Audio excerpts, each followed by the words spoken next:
라고 의뢰를 받으셨어요. 근데 이제 영상 감독님이다 보니 배가 정말 어떤 지점에서 어떻게 침몰하게 됐는지 본인이 구할 수 있는 데이터를 다 구해서 지도 위에 찍어보기 시작하신 거예요. 그래야 영상을 만들 거 아닙니까? 본인이 항해사도 아니고 또는 관련 학자도 아니긴 하지만 어쨌든 데이터를 지도 위에 찍어야 영상을 뭐 시뮬레이션으로 만들 테니 그런 작업을 하다가 자기도 모르는 사이에 그런 데이터를 다 찍어봤더니 자기도 모르는 사이에 어떤 사실을 알게 됐어요. 그거를 영상을 만들기 전에 알려야 되겠다고 마음을 먹고 여기 나오신 건데, 자 이제 들어보기로 할게요. 하고 자 그다음 다음 8시 30분경 서거차도 레이더는 세월호를 계속 감시했다. 이 레이더 기록은 진도관제 세타의 저장 장치 2개에 고스란히 담겼다.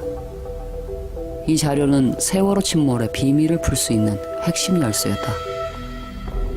왜냐하면 레이더는 AIS 정보와는 근본적으로 다르기 때문이다. 배가 발신하는 GPS 정보는 단지 배의 안테나 위치만을 알려준다. 그러나 레이더는 마치 엑스레이처럼 배의 형태와 크기까지도 파악할 수 있다. 만약 레이더가 전파를 쏘았을 때 배가 옆면을 보이고 있다면 반사하는 전파의 양이 많아 이렇게 길쭉하게 기록된다. 그런데 배가 수직 방향으로 달리면 레이더가 찍은 영상에는 좁은 폭으로 나타난다. 즉 현재 배의 형태와 방향의 변화까지도 파악할 수 있는 것이다.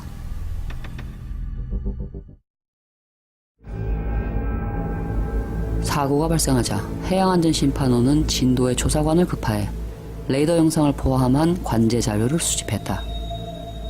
이튿날 구성된 검경 합수부도 모든 항적 기록을 확보했다. 수사원에서 가져가셨고 검경 합성 수사본부에서 가져갔어요. 그렇다면 정부는 사고 다음 날부터 레이더 자료를 통해 침몰 원인을 조사할 수 있었다. 그럼 정부는 레이더 자료에서 어떤 사실을 발견했을까? 8시 48분 13초 세월호가 북서쪽 방향에 위치한 서거차도 레이더를 등지고 달리고 있다. 그래서 전파가 반사된 노란색 형체의 폭이 좁다. 이제 제주도를 가려면 사도만 살짝 우회전하면 된다. 그런데 수상한 좌회전을 한다. 왜 이런 짓을 하는 걸까? 그리고 곧바로 가파른 우회전에 돌입한다.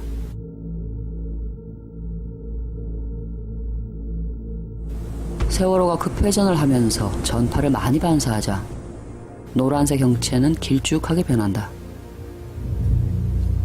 8시 50분 33초 시연이가 영상을 찍는 시점이다. 배가 급회전하면서 서거차도 쪽을 향하자 노란 형체의 폭이 매우 좁아진다. 그리고 180도 가까이 회전하자 다시 더욱 크고 길쭉해진다. 이런 대회전은 무려 4분간이나 전타 상태를 유지했기 때문에 벌어진 것이다. 그 후 이런 사실을 감추고 싶은 듯 누군가가 방향타를 슬그머니 중립으로 되돌려 놓았다. 그러나 레이더는 진실을 전부 기록했다. 이제 세월호 선원들은 고의 침몰 혐의로 강도 높은 조사를 받을 게 분명했다. 그런데 뭔가 이상하다. 주머니에 손을 꼽고 조사실에 들어가도 결백을 증명할 자신이 있다는 걸까? 4월 21일 이상한 상황이 벌어지기 시작했다. 정부가 레이더 기록은 빼고 36초 누락 구간이 있는 AIS 항적만을 발표한 것이다. 그런데 놀랍게도 이 항적은 세월호 선원들에게 매우 유리했다. 레이더가 기록한 사실과는 완전히 달랐던 것이다. 분명히 AIS 좌표는 배에 달린 안테나 위치를 말하는데 레이더가 기록한 세월호 위치에서 멀리 떨어져 있다. 세월호가 좌회전했다가 우회전할 때쯤엔 편차가 훨씬 커진다. 이 때문에 AIS 좌표들만 보면 세월호가 직진하다가 정상적으로 우회전한 것처럼 보이는 착시 현상을 일으킨다. 그런 다음 갑자기 안테나가 배를 가로질러서 엄청나게 밑으로 내려가 버린다. 그리고 배가 약 180도를 날카롭게 우회전하자 신기하게도 AIS 좌표들은 세월호가 병풍도 쪽을 바라보며 표류한 것처럼 찍힌다. 이 영상을 분석한 레이더 전문가에 따르면 AIS와 레이더의 편차가 발생해도 일관성이 있다. 그런데 이렇게 제멋대로 불규칙한 경우는 처음 본다고 한다. 특히 세월호가 병풍도를 바라볼 경우의 안테나 위치에 딱 맞춰서 AIS 좌표들이 찍힌 것은 너무나 인위적이다. 쉽게 말해 누군가 AIS 정보를 조작해야만 이런 현상을 만들 수 있다는 뜻이다. 그런데 검찰은 이런 잘못된 AIS 항적을 기초로 선원 15명을 재빨리 기소해버렸다. 이후 재판에서 침몰 원인은 조타수의 실수라는 결론을 향해 달려갔다. 바로 이때 한 여자가 등장했다. 귀여운 미소. 청순함으로 남학생들을 설레게 했던 그녀. 이게 도대체 어느 나라에 있는 일이에요? 지금은 카리스마만 남은 심의원은 해경의 레이더 영상을 요구했다. 그런데 뜻밖에도 해경은 순순히 제출했다. 드디어 정부 AIS가 잘못됐다는 사실이 밝혀지는 것일까? 사고 당일 진도 VTS의 관제사들이 보고 있던 바로 그 영상입니다. 갑자기 병풍도를 향해서 배가 급선회하기 시작합니다. 예. 그러나 그런 일은 벌어지지 않았다.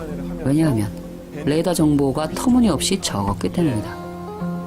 원래 서거차도 레이더는 평균 3초에 한 번씩 세월호의 위치를 기록했다.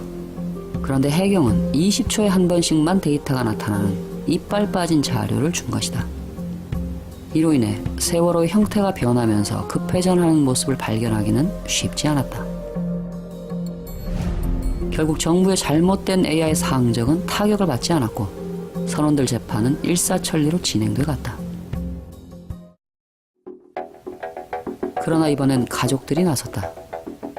법원을 통해서 관제 영상 데이터를 받자 이걸 동영상으로 변환하기 위해 전문 업체를 방문하려고 했다. 그런데 방문 일주일 전 묘한 사건이 벌어졌다. 해양안전심판원이 해당 업체에 연락을 취한 것이다. 이 사실을 모르는 가족들은 부산으로 내려가 동영상 변환을 마치고 돌아왔다. 그때 돌발 사건이 벌어졌다. 최근 해수부가 세월호의 레이더 정보를 기반으로 항적을 다시 복원했고 해양심판원이 복원에 사용했다는 레이더 영상이 전격 공개된 것이다. 그런데 이 영상은 매우 수상했다. AIS에 누락 구간이 있었던 것처럼 레이더에도 누락 구간이 존재했던 것이다. 당시 서거차도 레이더는 고장난 적이 없었다. 그래서 가족들이 복원해온 영상을 분석해봤다. 역시 똑같은 누락 구간이 존재했다. 너무 이상해서 이번에는 해경이 심의원에게 제출했던 영상과 대조해봤다. 그러자 놀랍게도 여기엔 누락 구간이 없었다. 원본은 하나다. 그런데 어떻게 두 개의 버전이 존재한단 말인가? 혹시 누군가 정부의 항적을 보호하려고 레이더 영상을 조작해서 가족들에게 준 건 아닐까? 가족들은 부산의 담당 업체에 설명을 요구했다. 아까 제가 말씀을 드렸던 VLR이라고 하는 블랙박스와 같은 장치가 있는데 이 장치가 이중으로 구성되어 있습니다. 두 대가 구성이 되어 있고 쉽게 말해 원본은 하나가 맞는데 저장 장치가 두 개라서 영상이 두 종류라는 얘기다. 상식적으로 납득이 안 되는 설명이었다. 그래서 가족들이 받은 영상을 레이더 전문가에게 보여줬다. 그러자 충격적인 사실이 드러났다. 레이더 누락 구간은 한 개가 아니라 두 개였다. 그리고 이 두 개의 누락 구간이 발생한 시간대가 AIS 누락 구간과 거의 겹쳤던 것이다. 이런 우연의 반복이 발생할 확률은 얼마나 될까? 로또에 10번 연속 당첨될 확률보다 더 낮다. 왜냐하면 레이더와 AIS는 서로에게 절대 영향을 미칠 수 없는 별개의 시스템이기 때문이다. 그런데 어떻게 별개의 기계들에서 같은 시점에 같은 문제가 반복해서 나타난단 말인가? 그런데 더 황당한 건 세월호가 누락 구간을 지났을 때 위아래로 배의 영상이 동시에 나타났다. 이것은 수백 미터 떨어진 위치에 세월호가 동시에 존재했다는 정보다. 이 정보가 맞다면 세월호는 분신술을 쓴 것이다. 이런 신기한 현상은 누군가 누락 구간을 만드는 조작을 하다가 실수한 거라는 해석 말고는 과학적으로 설명할 방법이 없다고 한다. 결국 가족들이 받은 것은 누군가 미리 조작해둔 자료였을 확률이 매우 높다는 뜻이다. 그나마 다행히도 누락 구간 이후의 레이더 정보는 남아있었기 때문에 세월호가 병풍도를 등지며 대회전을 했다는 진실은 밝혀지게 됐다.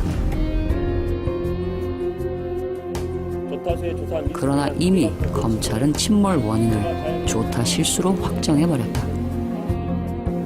이어서 법원도 검찰의 판단을 인정한 판결을 내렸다. 이번에 레이아이스가 얼마나 정확한지 보려고 레이더와 비교를 했는데, 그런데 레이더가 서로 다른 버전이 존재함으로 해서 레이더의 조작 가능성이 등장한 거죠. 그래서 레이더 전문가를 만난 겁니다. 그랬더니 레이더가 조작됐을지 모른다는 얘기를 그 전문가가 한 거죠. 그분이 정확히 분석해 주시고서 어떤 결론을 되게 완곡하지만 내주셨어요. 오케이. 자, 네. 그럼 그 얘기를. AIS를 잠시만 짚고 넘어갈게요. 정부가 연태까지 발표했던 AIS와 레이더의 영상을 아까 비교하는 영상 보셨잖아요. 네네. 보시면 알겠지만 정부가 그 분석하셨던 전문가의 말씀은 뭐냐면 이 AIS 데이터는 말이 안 된대요. 이 레이더의 편차가 10m 이내래요. 네. 레이더가 빛으로 쏴갖고 오니까 레이더의 원래 개발 초창기 자체가 저 비행기들이 날아올 때 거기다 총 쏘기 위해서 개발된 게 레이더거든요. 근데 그런 레이더가 추적한 10m 이내에 배 좌측에서 가는데 보시면 알겠지만 40m 오른쪽에서 막 달려요. AIS의 기준에 따르면. 그러니까 안테나가 이탈을 해버린 거예요, 배에서. 특히 이 표류했다는 곳이 있지 않습니까? 네. 거기에서 보면 그 레이더 항적하고 정부가 발표한 AIS 항적을 가만히 보시면 이 뱃머리가 병풍도를 바라본 쪽에 대고서 따다다닥 찍히고 좌표가 올라가요. 네. 표류했다라는 결과를 놓고서 거기다가 잘못된 헤딩값에다 대고서 좌표가 계속 찍힐 수가 없는 거잖아요. 네. 그러니까 그런 의미에서 이것은 오히려 조작이 안 됐다라고 말하는 게 오히려 천문학적인 확률이 아닌가. 네.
대참사가 발생하자 국민들의 관심은 세월호에 집중됐다.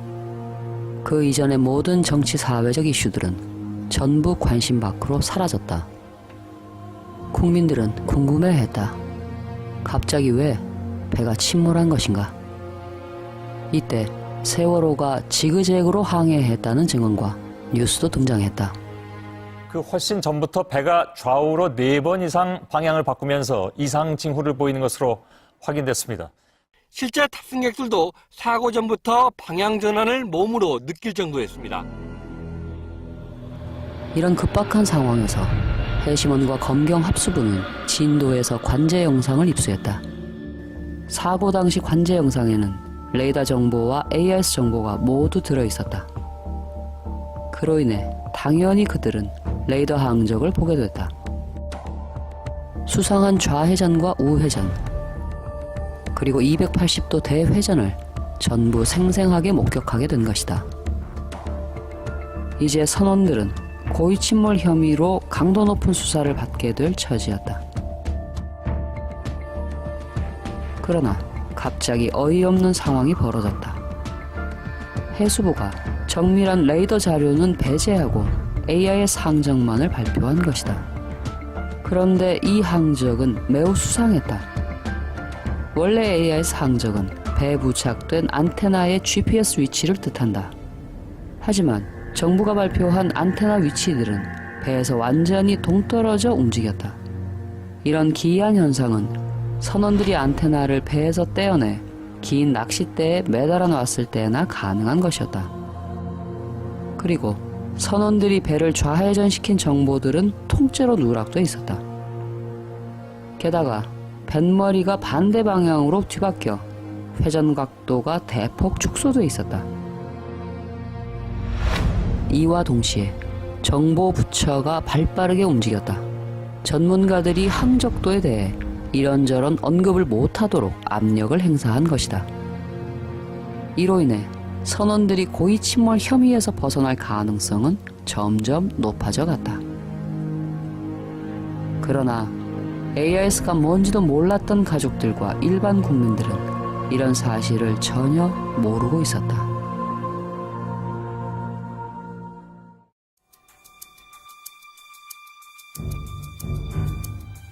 그러나 엉터리 정부 항적도는 곧바로 위기에 처했다.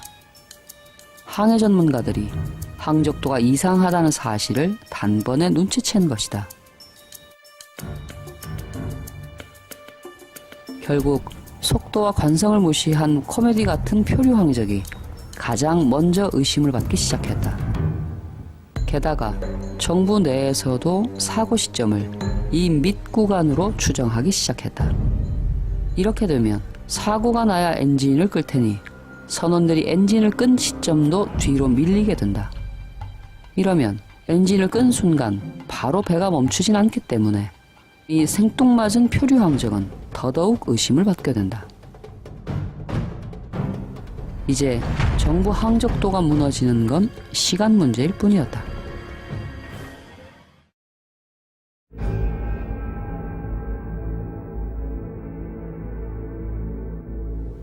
그러자 커튼 뒤의 남자들이 움직이기 시작했다.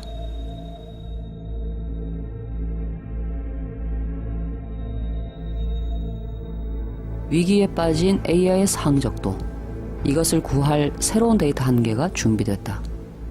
편의상 이 데이터의 이름을 허수아비 데이터라고 하자.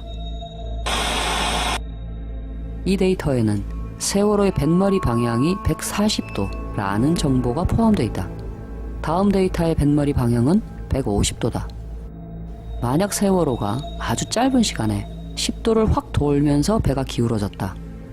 이 메시지를 강렬하게 전달할 수 있다면 전문가들과 국민들의 관심을 이 구간으로 집중시킬 수 있다.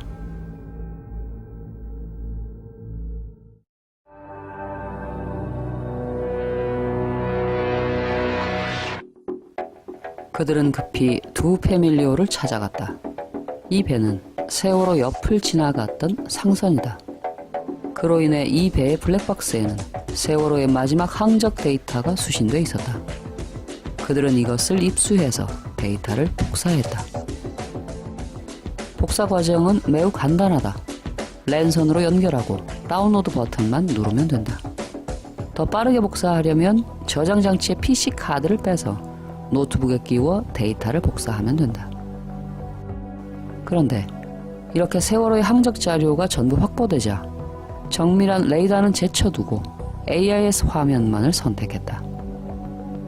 그리고 허수아비 데이터가 포함된 아주 짧은 13초짜리 영상을 만들었다. 그런데 이 과정에서 큰 실수가 있었다. 어이없게도 좌표에 물음표가 들어가는 것이다. 이것을 보면 조작 편집된 영상이라고 의심할 수밖에 없다. 하지만 어쨌든 영상이 완성되자 그들은 묘한 일을 시작했다.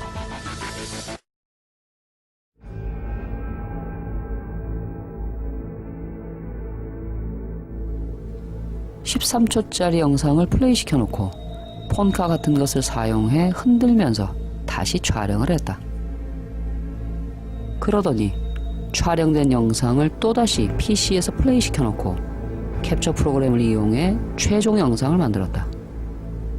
이때 허수아비 데이터의 위치 정보 끝자리를 정교하게 잘라냈다.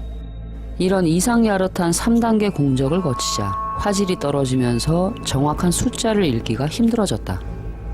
그런데 이 과정에서 또 실수가 있었다. 캡처할 때 사용한 프로그램의 로고가 떡하니 남은 것이다. 44,000원짜리 정품을 사서 썼더라면 이 영상이 3단계 공정을 거쳐 제작됐다는 사실은 드러나지 않았을 것이다. 어쨌든 허수아비 데이터가 포함된 이 영상이 방송에 나간다면 세월호가 엄청난 급회전을 했다면서 한바탕 소란이 벌어질 것이다. 그리고 4월 25일 화려한 쇼가 시작됐다.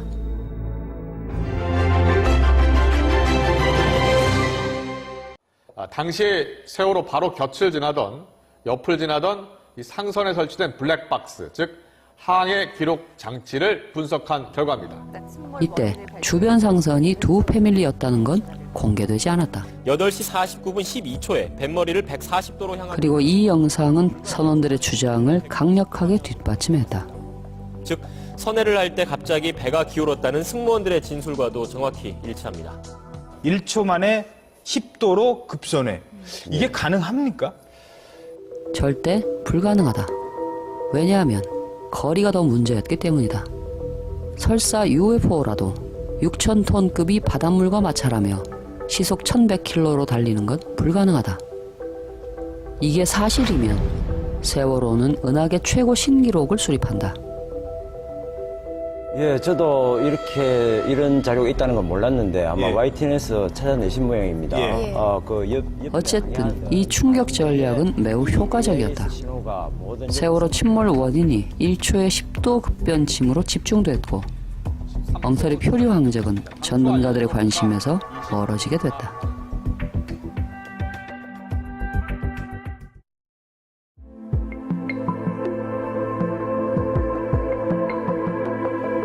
YTN의 충격적인 방송이 나가고 바로 다음날 해수부는 마치 기다렸다는 듯이 깜짝 발표를 했다. 진도관제센터에서도 허수아비 데이터를 수신했다는 것이다. 그러면서 이 데이터를 48분 44초에 수신된 것으로 정부 항적도에 공식 등록시켰다. 1초의 10도 급변침 정보는 하루 만에 산산조각이 났다.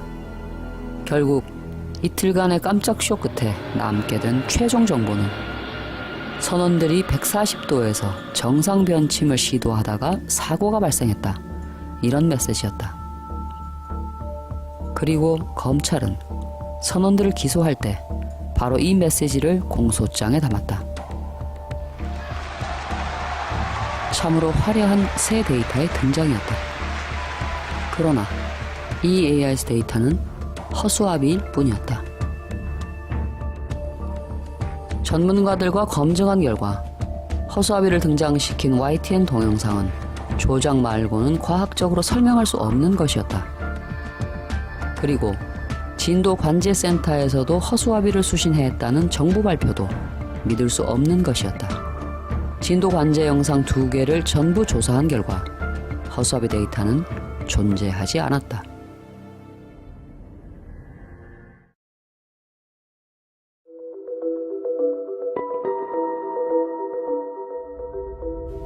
(9월) 하순 또다시 정부 항적도에 위기가 찾아왔다.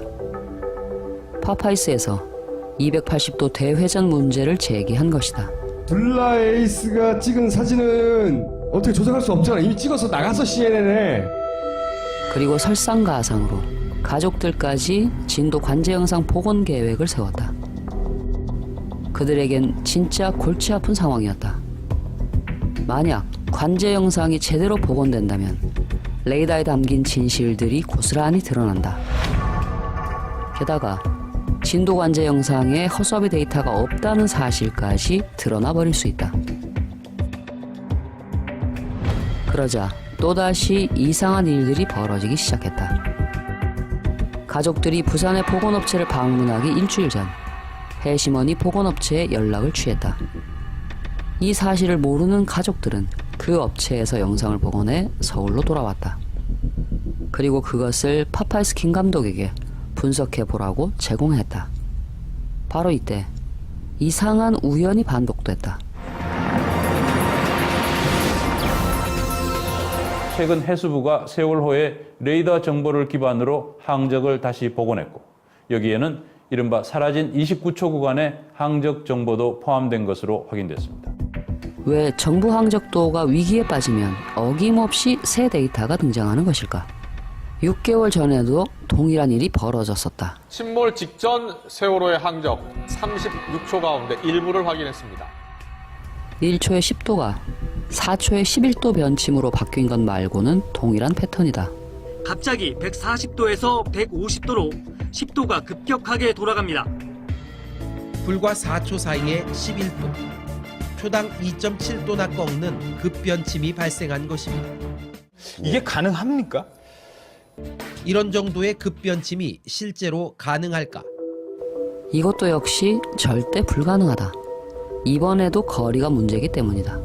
4초 만에 이 거리를 가려면 세월호가 자기 최고 속력보다 2배 이상으로 달려야 한다.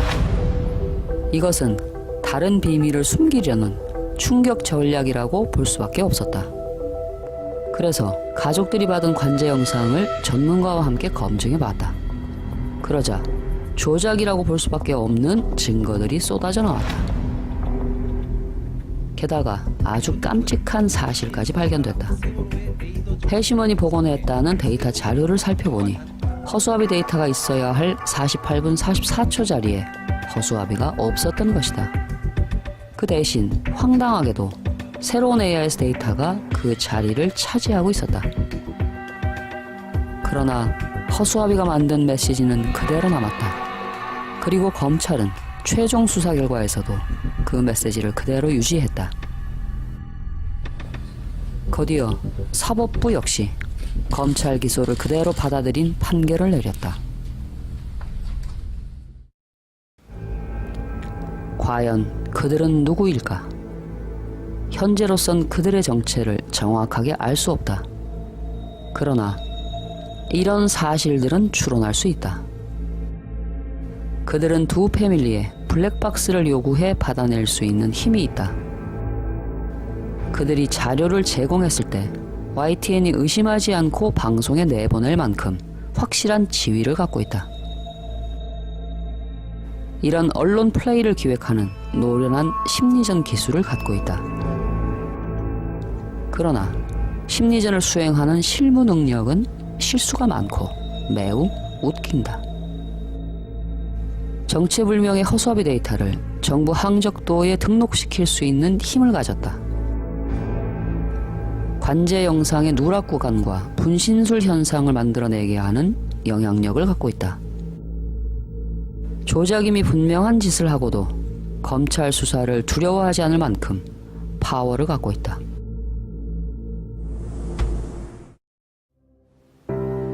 문득 불길한 예감이 든다.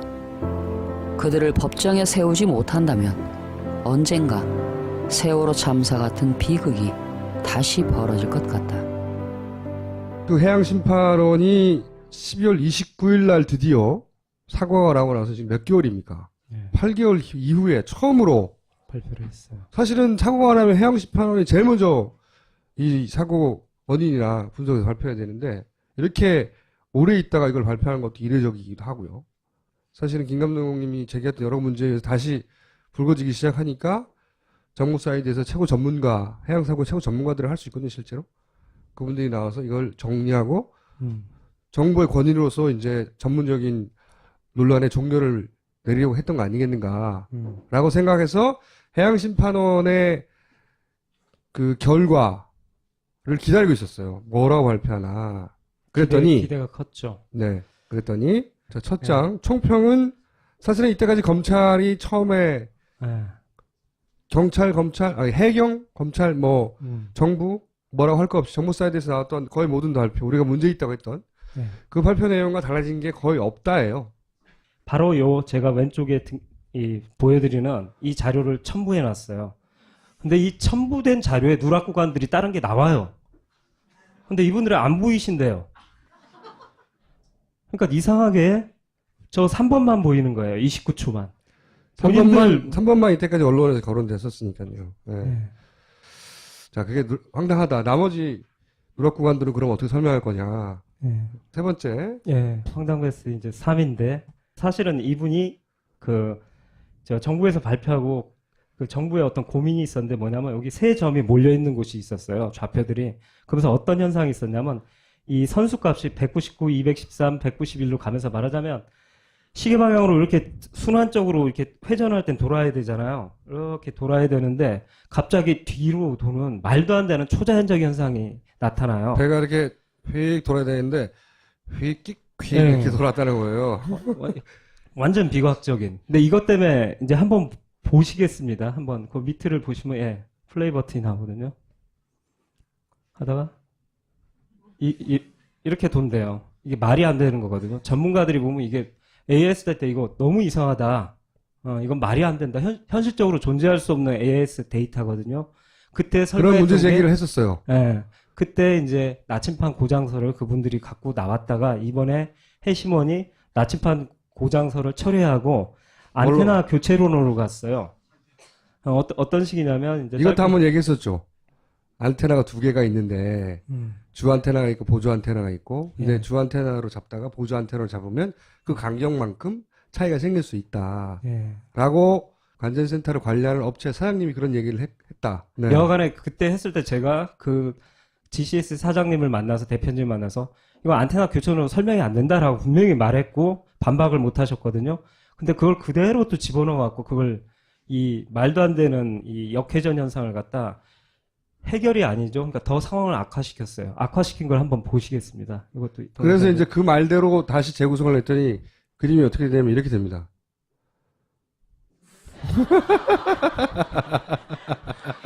지금 바다 위의 CSI라는 해시문에서 발표한 자료가 이렇게 지금 발표가 돼버렸어요. 이런 말도 안 되는 것으로 지금 선원들이 조타 실수다로 해서 결론을 내리고 있는 상황입니다. 레이더에 보면 분명히 똑바로 안 가고 좌회전했다 우회전으로 가거든요. 일종의 지그재그인데 좌회전 후 우회전을 했다라는 선원들이 이렇게 배를 운행했다라는 거에 대해서 왜 말을 안 하냐는 거죠. 이것도 역시 배가 가다가 그냥 오른쪽으로 간 게 아니라 크게 꺾어서 계속 얘기했던 누군가 의도적으로 넘어뜨리기 위해서 꺾은 거 아니냐라는 의혹을 가질 만큼 크게 꺾어진 그런 궤적이 있는데 이거 왜 안 발표하냐는 거죠. 네. 이것만은 진짜 너무 명백하니까 이건 그러니까 바꾸거나 아니면 어떤 기가 막힌 방어 논리가 나오지 않을까라고 저는 기대했어요. 그게 안 나온 개발을 못한 겁니다. 이걸 방법이 없는 거예요. 이미 이 숫자는 발표됐고 그리고 이 숫자라 근본적으로 다 틀렸다고 말해야 되는데 그럴 수가 없잖아요. 이걸 가지고 수사하고 이걸 가지고 다 판결하고 다 해버렸는데 그렇죠. 재판까지 나왔는데 병풍도를 바라볼 때까지만 회전하고 끝났다라는 결국 이걸로 이번 해양심판원도 결론을 내려버렸습니다. 근데 우리가 봤듯이 정반대란 말이에요. 이거 움직일 수 없는 그렇죠. 움직일 수 없는 물증인데 그런데 데이터는 정반대로 뱃머리가 이쪽을 보고 있다고. 그러니까 이거는 정말로 움직일 수 없는 건데 그래서 움직일 수 없는 증거와 사진이 있으니까 결국은 이 데이터를 바꿔야 되거든요. 그럼 잘못됐다고. 데이터를 못 바꾸니까 이 부분에 대해서는 전혀 언급이 없습니다.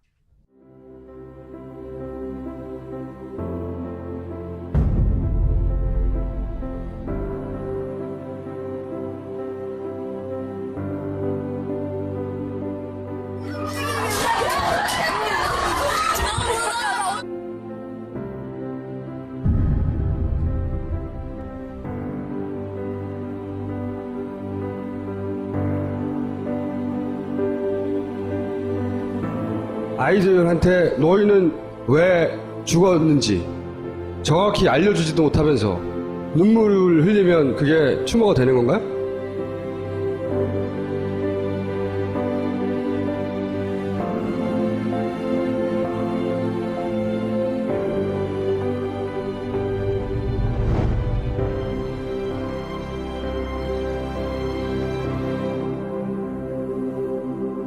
This is the first image of the doomed Sewol ferry.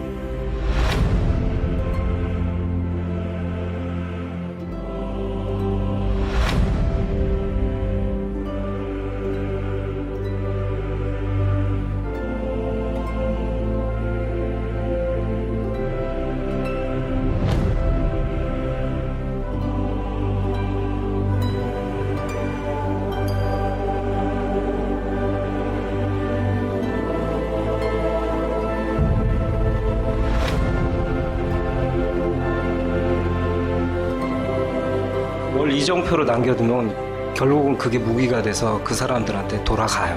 전 그걸 믿거든요. 반드시. 그렇기 때문에 이걸 이정표로 만들어야 된다. 프로젝트 부라는 걸 시작하기로 했어요. 프로젝트 부라고 이름을 지었는데 몇 가지 다큐를 만들어 보겠다. 그러니까 이 부라고 하는 단어 속에 뭐 부실이 될 수도 있고요. 세월호처럼. 부정이 될 수도 있고요. 그리고 더 이상 그런 일이 없어야 된다고 거부하는 부가 될 수도 있고요. 첫 번째로 김 감독님의 다큐. 그리고 두 번째 프로젝트로는 2012년. 제목이 2012년이에요. 2012년에 많은 일들이 있었죠. 네. 그리고 세 번째로는 공모를 합니다. 저희가 이 프로젝트 부를 이 방송을 녹화하고 방송을 공개하는 날 같이 사이트를 열 거예요. 이 확대된 사진을 보시면 알겠지만 정부 위치에서는 봉우리가 겹친다면 병우리가 안 겹치면서 우로 비껴가려면 여러분이 급하게 이쪽으로 와야 되잖아요. 봉우리가 이렇게 되니까. 그러려면 아래로 내려와야 된다는 거죠. 급하게. 우연으로 꺾으면서. 그러니까 그 항적 이 아래 CCTV가 기억자였다는 거죠. 그렇죠. 오른쪽으로 급하게 꺾었다는 얘기죠. 그러니까 얼마나 급했느냐를 이제 챕터 2에서 다루겠습니다. 챕터 2 몇 초 간격으로 그렇게 벌어졌느냐? 네. 아니 여기서 이제 제가 CCTV 내부를 이렇게 보다 보니까 64개 자잘한 화면들이 이렇게 손톱 같은 화면들이 있다니까 사람들이 썸네일이라고 하죠. 네, 잘 몰랐어요. 그리고 사실은 이 CCTV가 어떤 증거로 쓰였냐면 정부 측에서 저기 아무 일 없었다의 증거였어요. 왜냐하면 매점에서 막 물건 사고 평온한 거예요.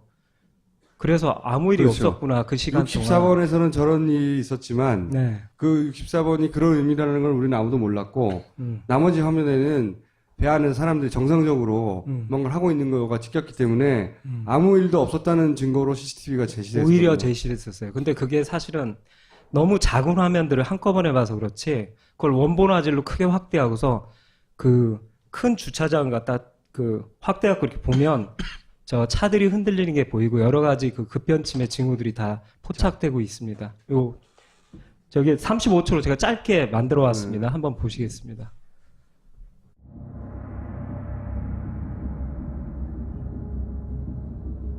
아, 선원이 무슨 기관실에서 무슨 일을 하다가 급히 나와요. 그러고서 막바로 일이 벌어져요.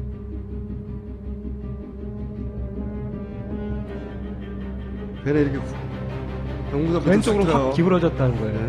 네. 문이 닫히고 문이 저절로 닫히고 애들이 벽 쪽으로 피하고 밀리고 트럭이 엄청난 짐이 종합해서 말씀드리겠습니다. 이게 진짜 중요한 포인트예요. 수평선이 갑판 밑으로 꺼져버렸죠. 그럼 뭐냐면 이제 CCTV는 고정되어 있는데 수평선이 항상 일정한 높이에 있었어요. 그러다가 배가 이렇게 회전할 때 출렁출렁이면서 그 한계폭이 있는데 제가 이렇게 전체를 뒤져도 63번 갑판에서 저 난간까지 밑에까지는 이렇게 급변침할 때 수평선이 내려오는데 처음으로 갑판 밑으로 떨어져 버린 거예요. 그 얘기는 배가 왼쪽으로 많이 기울었다는 거죠. 그러니까 수평선이 아래로 훅 꺼지는 거예요. 그러니까 저 63번에서 그 수평선 아래로 네. 그 밖에 보이는 섬이나 지형지물이 꺼지는 건 처음이에요? 처음이에요. 4월 11일 그 전 것도 입수해갖고 다 봤는데 그렇게 이 꾸불꾸불 운항도 안 했고요. 워낙 이렇게 정상적 변침을 하다 보니까 수평선이 항상 그 난간 위나 저기 박스 사이에서 왔다 갔다 하고 많이 내려와봤자 난간 아래 정도? 그러니까 좌로 기울어봤자. 근데 처음으로 다른 날은 당연히 그런 일 없고 4월 16일도 그렇고 처음으로 저 아래로 훅 꺼진 거예요. 이게 이제 3D 이제 전문가도 곧 더 정밀하게 검증하기 위해서 이제 합류하실 텐데 얼마나 기울어야지 저 정도 되느냐? 그것까지 검증할 겁니다. 좌로 얼마나 기울고 헤딩값이 대체 몇 도가 꺾였길래 저렇게 수평선이 떨어질 정도로 기울었는가. 이게 되게 중요한 사진이에요. 김 감독 요새 신났어요 보니까. 잡았어 이러면서. 자꾸 그런 확신이 이제 들기 시작하는데 뭐냐면 이 세월호 사건의 어떤 정말 진실 이건 결국 이 아이들이 밝혀주지 것 같다라는 생각이 점점 굳어지고 있어요. 네. 많은 것들이 나올 것 같아요. 그 분석 결과도 이제 맞춰지면 여러분께 충실히 전달할 거고요. 해방 이후 정말 많은 의문사라든가 의문 사건들이 많았거든요. 그렇잖아요. 우리나라 역사가 칙칙하잖아요. 예. 그런데 세월호도 그렇게 묻히면 안 된다고 생각해요. 이번 세월호만큼은 정확하게 진실을 밝혀야죠. 속이는 자가 있다면 누가 속였는지까지는 못하더라도 어디가 잘못됐다는 것을 결국은 끝장을 봐야 되지 않는가. 그렇게 생각하는데 저는 되게 바라고 그렇게 됐으면 좋겠다고 생각하고 그렇게 될 거라고 좀 믿는 게 뭐냐면 결국 이 아이들이 밝혀주지 않을까라는 희망이 점점 요즘 분석을 하면서 갖게 되고 있습니다. 지금까지 정리한 의혹들 더파이스에서 다 밝혀낼 수는 없을 겁니다. 근데 말이죠. 세월호가 마지막에 어떤 항로를 거쳐서 어떤 과정을 거쳐서 마침내 침몰하게 됐는지 마지막 순간들 반드시 밝혀내고 싶습니다. 그래서 프로젝트를 시작했습니다. 그리고 추가 펀딩합니다.